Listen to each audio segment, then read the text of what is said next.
wabarakatuh. Halo teman-teman semuanya, selamat datang di podcast Lensa Diskusi, sebuah ruang santai penuh cerita dan inspirasi.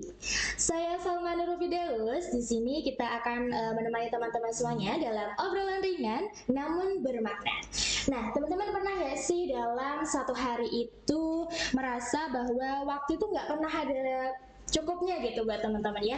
Padahal satu hari itu sudah ada 24 jam, tapi teman-teman rasanya kurang nih mendapatkan waktu untuk diri kita sendiri. Nah, di kesempatan kali ini kita akan membahas bersama, yaitu topik yang sangat menarik tentunya, dalam tema seni membagi waktu. Nah, seni membagi waktu ini sangat penting sekali untuk dimiliki ya teman-teman, karena walaupun kadang dianggap remeh, tapi juga time management ini sangat berdampak luar biasa sekali untuk membangun kualitas hidup kita, begitu. Nah, di episode kali ini saya nggak sendirian, yang pasti di sini saya sudah hadir bersama kita narasumber yang luar biasa.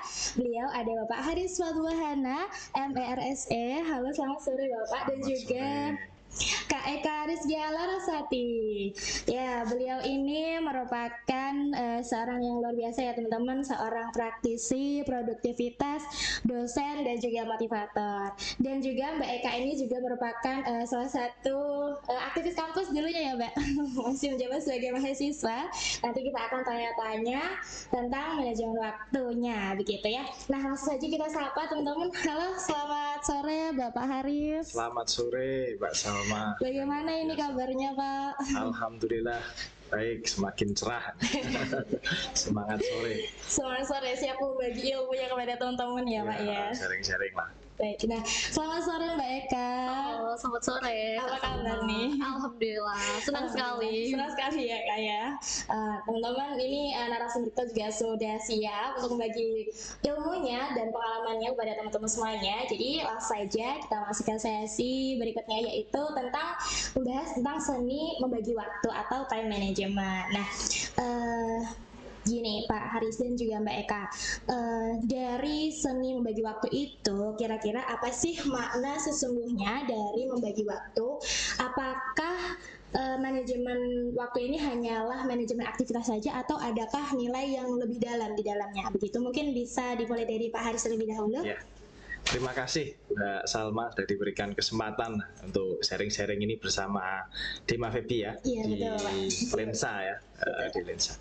Nah, memang membagi waktu ini sangat penting lah ya, sangat penting karena ketika kemudian kita tidak bisa membagi waktu nanti keteteran ya, kita tidak bisa mengikuti berbagai aktivitas yang ada. Misalnya kalau yang jadi mahasiswa ya kuliah, mungkin organisasi, dia organisasi yang lain juga, kegiatan-kegiatan kampus, tugas-tugas dan yang lain.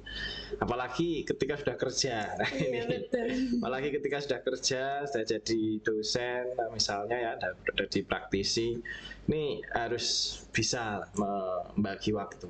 Kalau tidak bisa, nanti tadi ya, nanti tugas-tugasnya tidak tercapai ya, tujuan-tujuannya tidak tercapai. Jadi memang ini sebuah cara ataupun ya seni memang ya, karena mengelola waktu itu dibutuhkan suatu teknik seni sendiri lah, seni sendiri untuk bisa ini mana yang penting, mana yang kemudian penting mendesak, kemudian penting tidak mendesak, kan ada beberapa klasternya ya, kita harus bisa memberikan prioritas. Apalagi tadi ya, misalnya tadi baru ada acara kuliah ya, ngajar, kemudian setelah itu ada lagi buka acara harus ini. Kalau kemudian tidak bisa membagi waktu, ya yang dapat ngajar saja yang ini. Atau ketika kemudian belum bisa membagi waktu, sudah bisa masuk semuanya tapi nanti malah ini ya,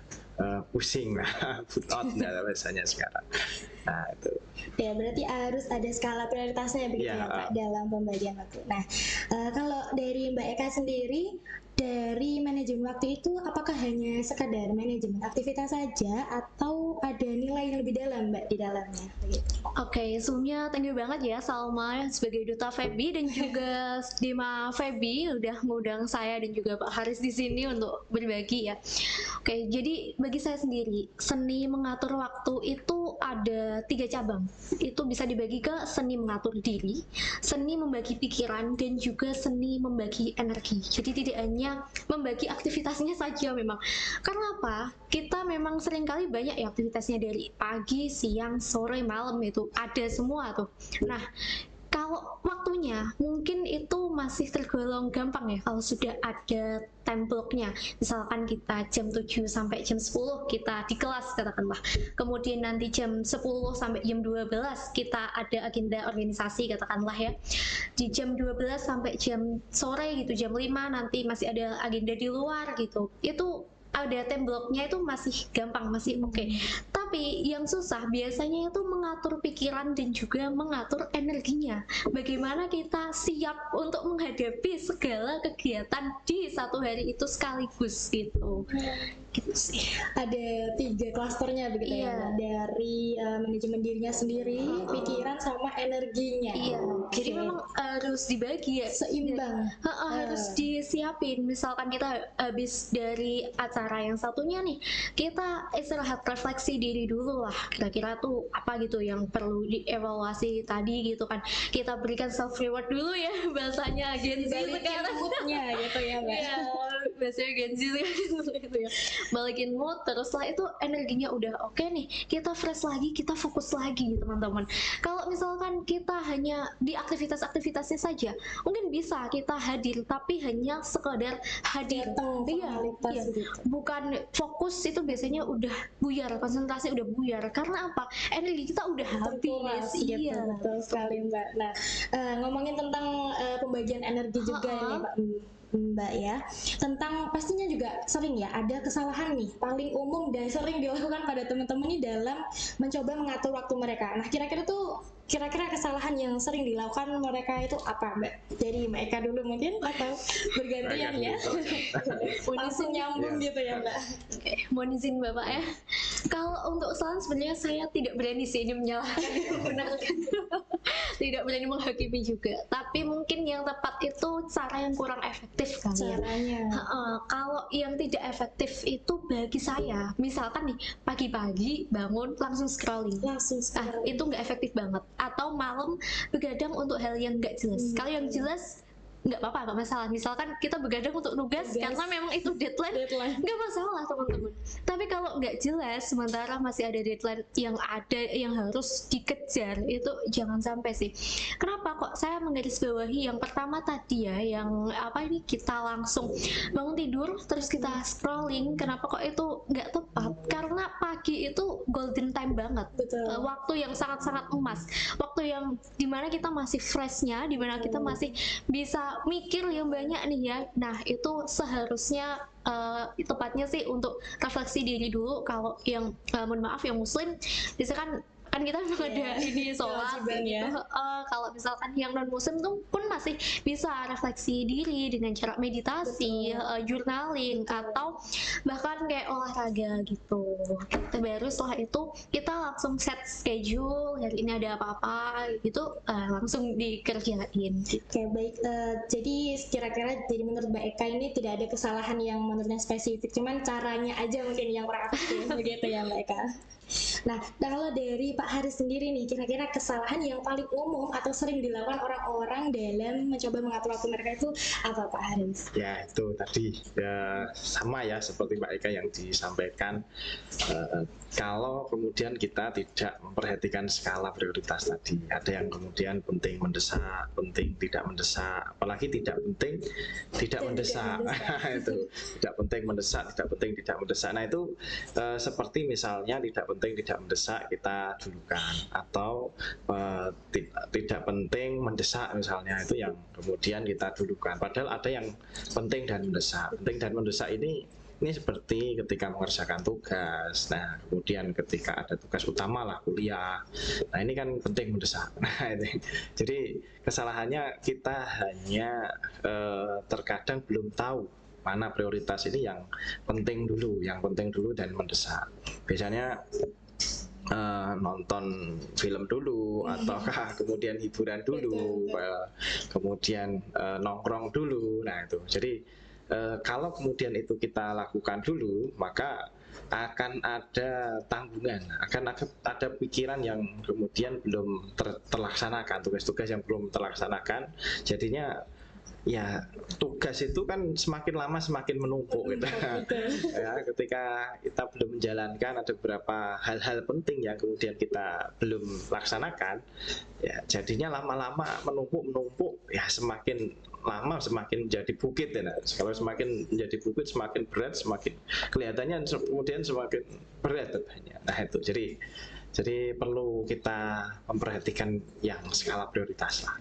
Baik, kembali ke skala prioritasnya begitu ya Pak. Yang mendesak yang mana, yang penting yang mana begitu. Nah, ngomongin tadi nih, katakanlah saya juga yang sebagai mahasiswa ya sering nih dalam masalah-masalah tersebut atau masalah-masalah tersebut itu banyak banget distraksi ya Pak ya. Ketika kita nugas ada notifikasi HP atau dari medsos atau dari berita yang lain. Nah, bagaimana menurut Pak Haris cara terbaik untuk tetap fokus ya? Tadi kan kita sudah membuat jadwal untuk contohnya mengerjakan tugas. Nah, dari distraksi ini cara kita untuk tetap fokus itu bagaimana Bapak?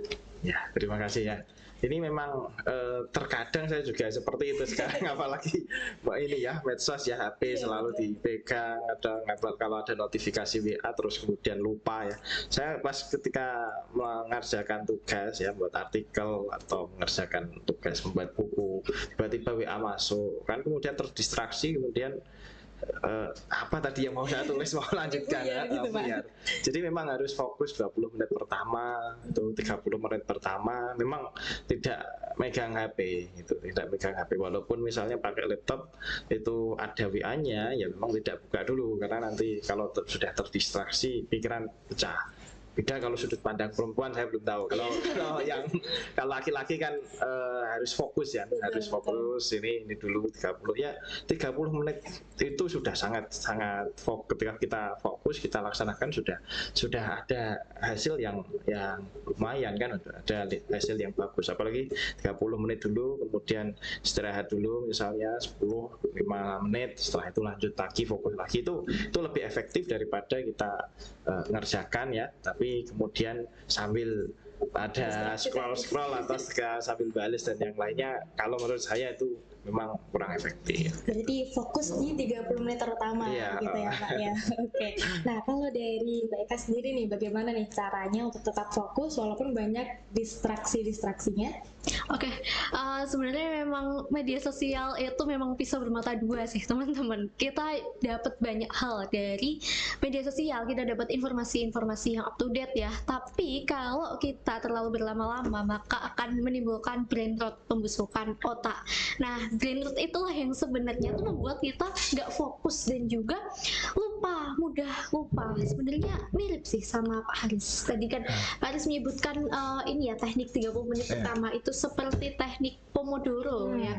Seperti teknik Pomodoro di mana 30 menit atau kadang tuh 25 menit, nanti 5 menitnya buat kayak misalkan istirahat atau buat scrolling dulu lah kayak gitu ya.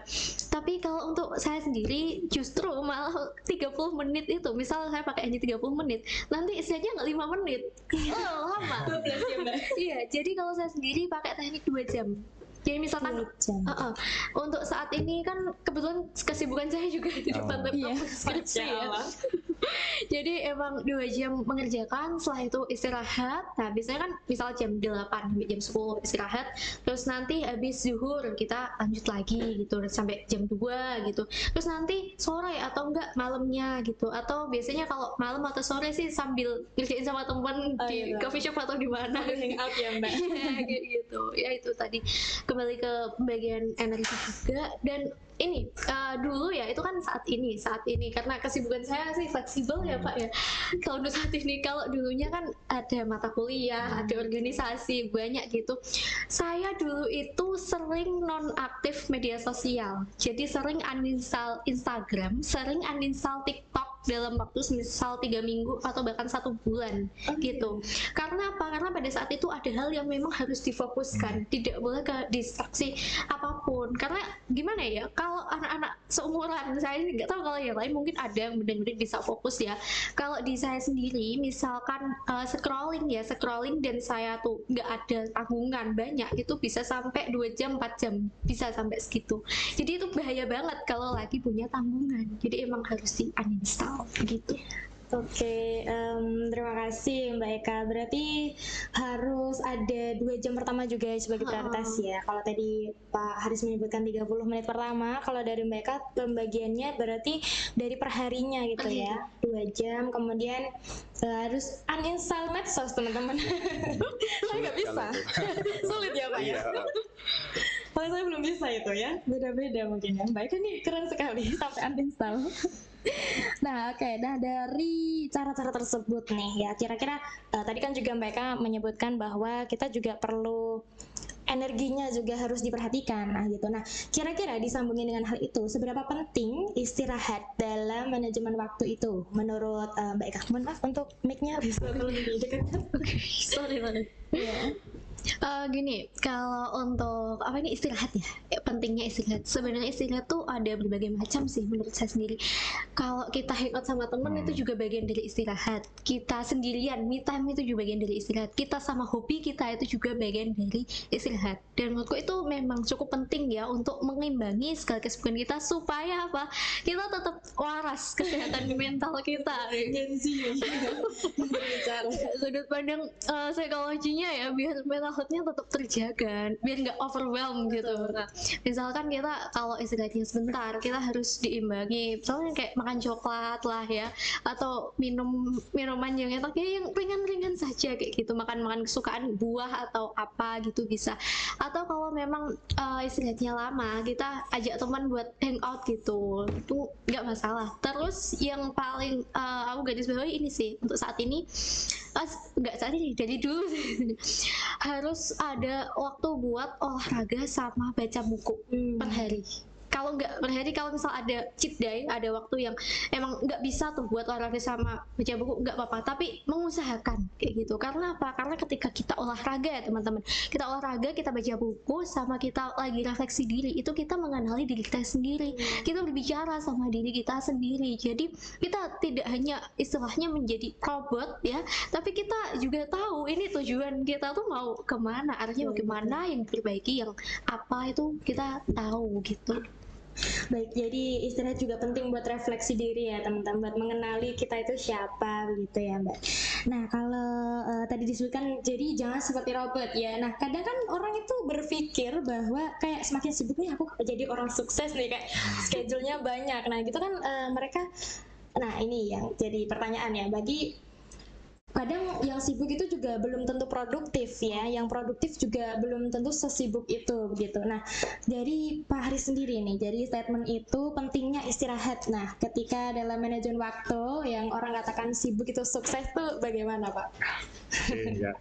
Ya luar biasa. Memang kalau tidak istirahat juga nanti ini ya kecapean ya. Ya kalau kecapean mau apa-apa nanti malah ini tidak bisa dijalankan ya, kena sakit panas, meriang dan lainnya. Saya pernah itu kadang kalau pas sampai banyak kegiatan itu tiba-tiba ya pas di hari berikutnya panas dan yang lain, sehingga tugas-tugas yang lain yang belum tercapai kan gitu. Jadi nah, istirahat memang perlu ya, dibutuhkan. Tidak hanya tadi ya, sama ya seperti sepakat dengan Mbak Eka, tidak hanya istirahat itu tidur saja kan gitu.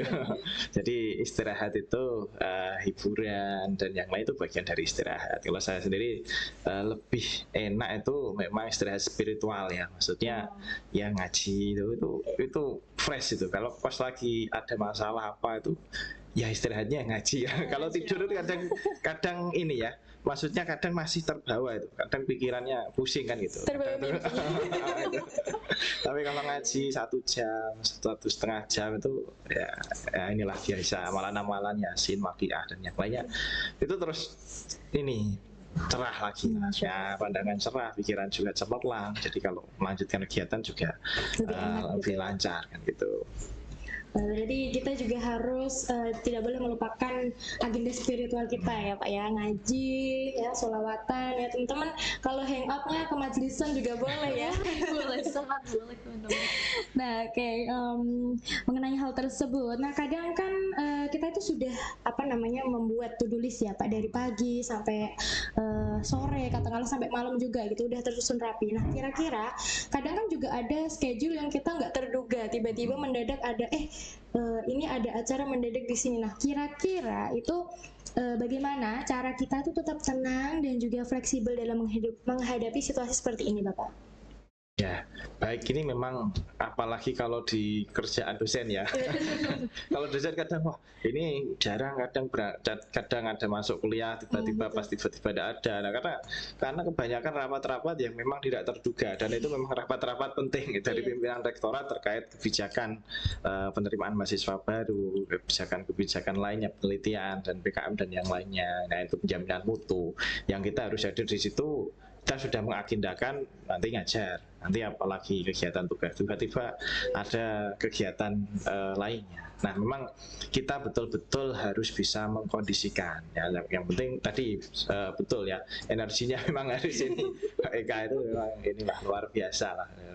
Ini harus energinya harus diatur. Kalau kita misalnya lagi banyak kegiatan ya, apa suplemen yang perlu, misalnya ngopi dulu kan itu tadi ya, ada ngopi dulu di sini kan ada banyak lah kafe-kafe shop yang ada. Kalau tidak ngopi-ngopi biasa itu kopi itu sudah bisa memulihkan kembali energi yang ada. Nah, namun sibuknya itu juga harus perlu diperhatikan. Kadang kegiatan kesana kemari tapi tidak produktif kan itu ya. Sudah ada kegiatan ini kemana lagi tapi kemudian di situ apa capaiannya, kan harus ada capaiannya gitu. Capaian hari ini saya sudah mengerjakan apa gitu. Bukan hanya kerja full atau kerjakan apa tapi kemudian nggak hasil gitu, ada hasil. Nah, ini jadi sibuk itu belum tentu sukses kan gitu. Sukses sebenarnya berarti kan dia yang bisa betul-betul mengelola waktu, dia bisa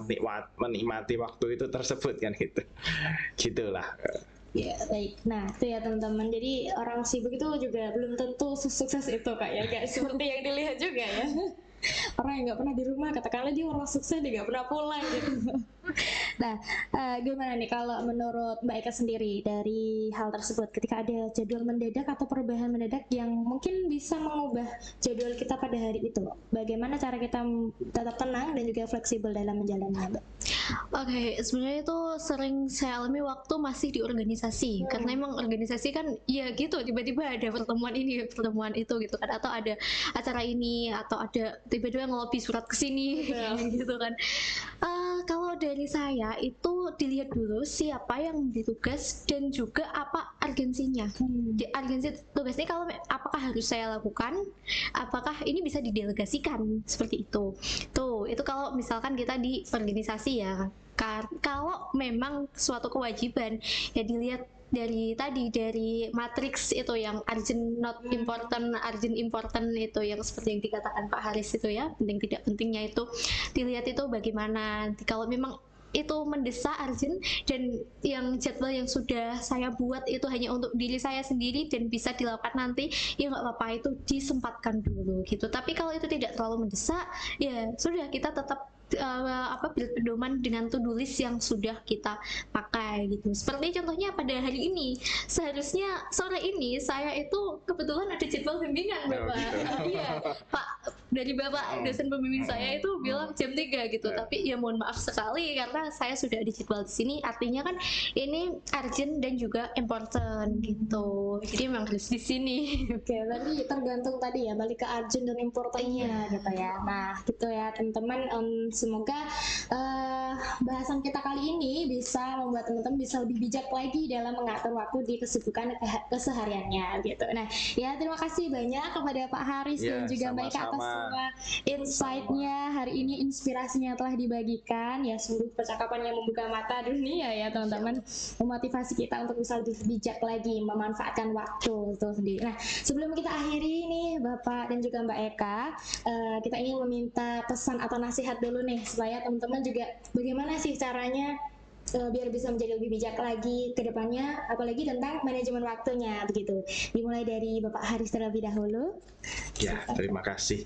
Nah, memang waktu ini kalau dalam Islam kan ini ya ibarat pedang ya. Betul. Ya, kemudian kalau pedang itu kita bisa digunakan dengan baik, maka ya, kita bisa memenangkan pertarungan. Tapi ketika kemudian pedang itu kita tidak bisa gunakan, itu malah bisa kembalinya ke kita ataupun mencelakakan diri kita. Gitu.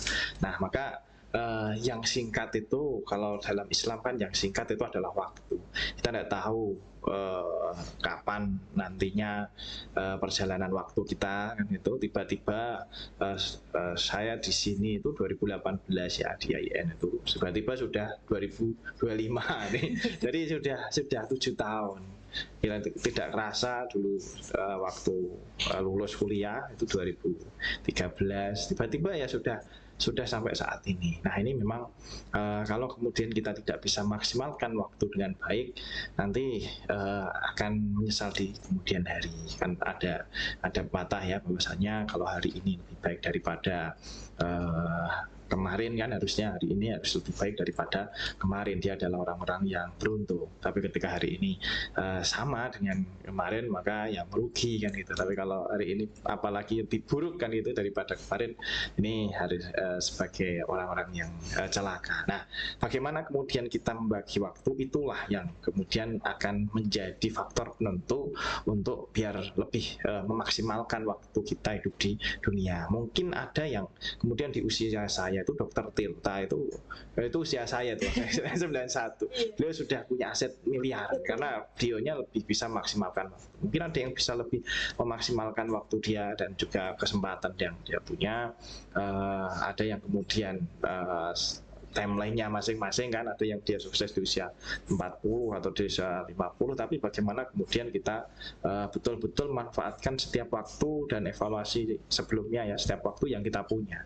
Saat ini yang bisa kita lakukan, misalnya saya sendiri ketika bekerja dengan maksimal ya, sesuai jam jadwalnya, dan apa agenda-agenda yang bisa dilakukan ya, yang membuat produktif ya, seperti kegiatan ini, podcast ya, kemudian ada undangan-undangan yang lain, membimbing mahasiswa MTS agar kemudian waktu kita itu memang betul-betul bermanfaat. Nah, untuk mengelola dan waktu pasti ada tantangannya, apalagi ketika kemudian sudah kerja dan banyak organisasi. Ini organisasi, apalagi organisasi kalau sudah kerja itu banyak itu ya, ada organisasi kerja, organisasi saya ikut organisasi dari tingkat ranting, dari tingkat desa, kecamatan, kabupaten, provinsi dan nasional. Ini jadi kalau ada kegiatan itu sampai kalau pas barengan itu hampir ini yang mana yang didahulukan kan gitu. Nah itu tadi pentingnya adalah yang penting ketika saya bisa jalankan, harus saya datang di situ berarti harus saya, tapi ketika kemudian yang lain maka bisa didelegasikan tadi seperti Mbak Eka. Nah, ini jadi betul-betul bisa membagi ya, ini yang kalau memang dibutuhkan betul-betul saya yang harus datang ya memang harus datang. Ketika sama berbarengan ya kita harus bagi, yang kesini setengah jam atau 1 jam, kita juga ikut yang ada di kegiatan yang lain gitu. Begitu. Baik, terima kasih Bapak. Jadi waktu adalah pedang ya teman-teman. Jadi kalau kita bisa memenangkan pertandingan dengan pedang itu, maka kita jadi beruntung gitu ya Pak ya, dalam memanfaatkan waktu itu. Nah baik, yang terakhir juga ini dari Mbak Eka. Kira-kira Mbak Eka ingin menyampaikan pesan dan juga nasihat kepada para pendengar nih ya, bagaimana cara yang lebih baik lagi dalam manajemen waktu itu, Mbak? Silahkan. Oh ya, jadi ya sharing aja sih. Jadi sebenarnya untuk waktu itu diusahakan untuk hal-hal yang memang bermanfaat ya. Bermanfaat ini enggak selalu kaku ya. Apa definisinya enggak selalu kaku ya. Jadi misalkan kita emang waktu itu buat main katakanlah, tapi mainnya itu kita harus sudah menyelesaikan hal-hal yang produktif dulu, hal-hal yang urgent dulu. Bukan seharian itu memang untuk main terus tanpa kita dapat apa-apa, dan malah yang kita dapetin kita agak kenal diri kita sendiri, kita jadi brain rot, membusukkan otak. Itu jangan sampai seperti itu teman-teman. Itu terus kemudian kalau misalkan kita waktunya untuk keluar itu, saya pernah dengar istilah ini Bapak, kita keluar usahakan untuk mencari ilmu, untuk mencari relasi, untuk mencari uang, mohon maaf, dan juga untuk mencari manfaat, walaupun manfaat itu hanya untuk kesenangan diri, seenggaknya itu bisa kita rasakan. Jangan sampai kita itu hanya ya emang seperti apa ya, ini udah bukan robot lagi sih, emang kita kayak pemain figuran aja gitu, karena kita tetap pemain utama dalam hidup kita, teman-teman. Betul sekali ya teman-teman. Jadi pemanfaatan waktu itu juga akan bermanfaat juga untuk kita sendiri karena kita adalah pelaku utama dari cerita hidup kita Iya, betul masing-masing. Gitu, oke. Baik, terima kasih Bapak Haris Ya, Fathulana sama-sama. dan juga Mbak Kak Gita, Rika. Terima kasih, Ya, Larasati. Baik, terima kasih ya teman-teman. Jadi itulah tadi obrolan kita. Semoga teman-teman bisa mengambil ibrah dan manfaatnya dari apa yang kita bicarakan pada hari ini gitu ya. Sampai jumpa di episode Lensa Diskusi selanjutnya dengan tema yang tidak kalah menarik tentunya. Jadi tetap semangat, tetap produktif, dan ingat, waktu adalah anugerah. Gunakan sebaik-baiknya. Baik, wassalamualaikum warahmatullahi wabarakatuh. Waalaikumsalam warahmatullahi wabarakatuh.